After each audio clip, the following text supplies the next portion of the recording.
एक कहीं हम लोग कथा करने गए थे तो वहां एक सेठ जी आके बोले, गुरुजी नया बंगला बनाया, चलो जरा देखो।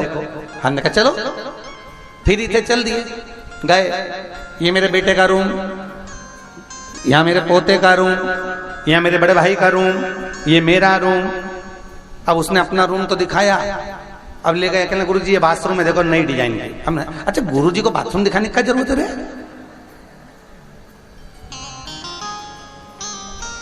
गुरुजी नई डिजाइन। हमने कहा बहुत बढ़िया। अब उसी बाथरूम में गीजर के पास में छिपकली चिपकी थी,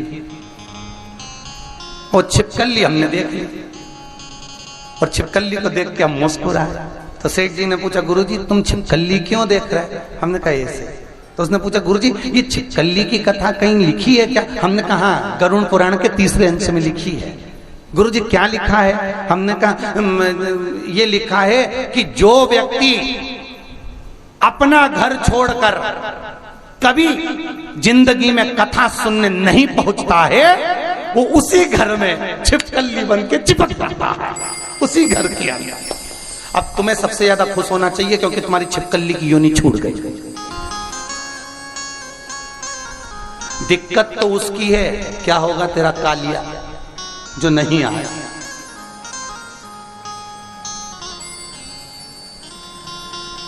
तुम कहते हो कमरा मेरा है, छिपकली चिपकी चिपकी आंख फाड़ फाड़ के कहती है मेरा। घर नहीं छूटा और ये बात नहीं।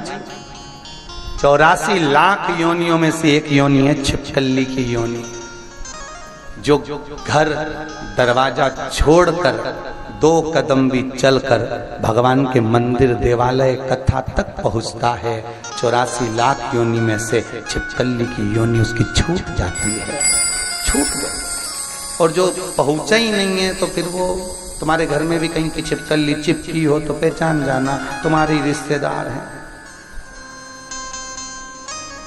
उसको उस कमरे में से 25 बार भगा दो, वो उसी ट्यूबलाइट के पीछे आके छुप जाती है, उसी जगह।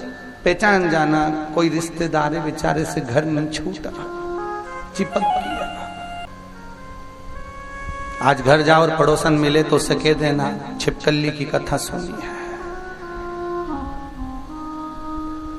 3 दिन ही हुए हैं, अभी बाकी के बच्चे हैं 4। तेरे को भी छूटना हो छिपकली से तो चल, नहीं तो एक दिन दीवार पे चिपकी मिलेगी। बड़ी बड़ी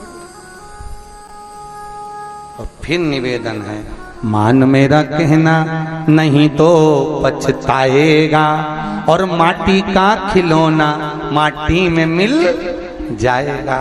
हेट बूट सूट सब यहीं सब